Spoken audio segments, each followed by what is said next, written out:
নমস্কার বন্ধুরা, নতুনের খোঁজে চ্যানেলটিতে আপনাদের সবাইকে স্বাগত জানাই। আমরা আজকে এসে গেছি তোমাদের সাথে একসাথে দেখব বলে আমি লিখব চিঠি দেব তোমায়। তো এটা আবির চৌধুরীর খুব ফেমাস একটা গজল। তো আমি পোল করেছিলাম, তোমরা বলেছো হ্যাঁ অবশ্যই রিয়াকশান দিতে, আর আমরা চলে এসেছি আজকে ফাইনালি একসাথে দেখব বলে তোমাদের সাথে। তো চলো আগে দেখে নিই গজলটা কেমন হয়েছে। স্টার্ট। স্পন্সর বাই বারাকাত। আমি লিখব চিঠি দেব তোমায়, পাখি পৌঁছে দিও রোজা। আচ্ছা। আমি লিখব চিঠি দেব তোমায়, পাখি পৌঁছে দিও রোজা। আমি থাকবো বসে আশায়, চিঠির উত্তর আসবে আমার গায়। আমি থাকবো বসে আশায়, চিঠির উত্তর আসবে আমার গায়। আমি লিখবো চিঠি দেব তোমায়, পাখি পৌঁছে দিও রোজা। আমি লিখবো চিঠি দেব তোমায়, পাখি পৌঁছে দিও রোজা। কবে আসবে মদিনার পয়গাম, গায়ে বাঁধবো হাজিদের রাম। কবে আসবে মদিনার পয়গাম, গায়ে বাঁধবো হাজিদের রাম। আমি ঘুরবো মদিনার চারিপাশ, দু চোখে দেখবো সবজে গুম্বাদ। আমি ঘুরবো মদিনার চারিপাশ, দু চোখে দেখবো সবজে গুম্বাদ। আমি লিখবো চিঠি দেব তোমায়, পাখি পৌঁছে দিও রোজা। আমি লিখবো চিঠি দেব তোমায়, পাখি পৌঁছে দিও রোজা। তৃষ্ণায় কাতর আমার এই মন, তৃষ্ণা মেটাবে কূপ জমজম।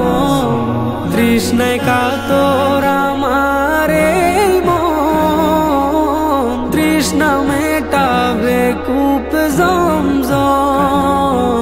সে পানি মাখবো আমি সারা গায়, পাখি পৌঁছে দিও রোজা। সে পানি মাখবো আমি সারা গায়, পাখি পৌঁছে দিও রোজা। আমি লিখবো চিঠি দেব তোমায়, পাখি পৌঁছে দিও রোজা। আমি লিখবো চিঠি দেব তোমায়, পাখি পৌঁছে দিও রোজা। চিঠির উত্তর যদি গোনা পাই, এ জীবন মরণ সবই যে বৃথায়।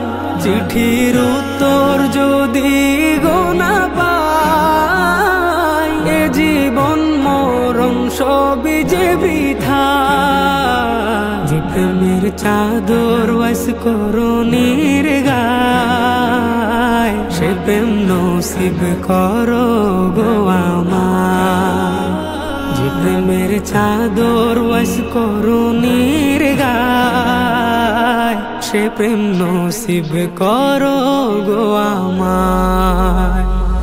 আমি লিখবো চিঠি দেব তোমায়, পাখি পৌঁছে দিও রোজা।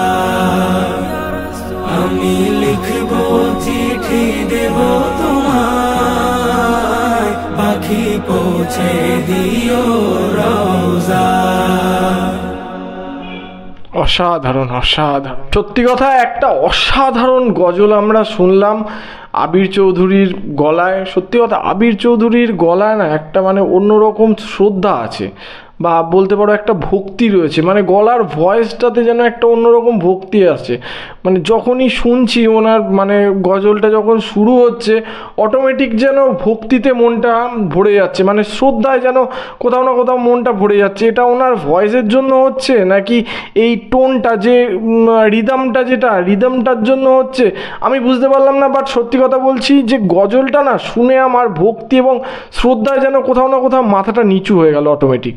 এই পুরো গজলটাই ছিল আল্লাহর প্রতি আনুগত্য, ধর্মের প্রতি আনুগত্য। তো আমরা যতটা দেখলাম উনি মদিনায় যাওয়ার বলছে যে উনি চিঠি লিখবে, তো ওনার কবে মদিনায় যাওয়ার জন্য, যেখানে যেটা আল্লাহর সব থেকে প্রিয় স্থান, যাওয়ার জন্য কবে ওনার পয়গাম আসবে উনি সেই চিন্তায় আছেন। আর উনি ভাবছেন যে কবে গিয়ে মদিনার চারপাশ ঘুরে ঘুরে দেখবেন, যে আল্লাহকে কাছ থেকে যেন উনি অনুভব করতে পারছেন, গানের মধ্যে দিয়ে হৃদয় দিয়ে উনি আল্লাহকে কাছ থেকে অনুভব করছেন।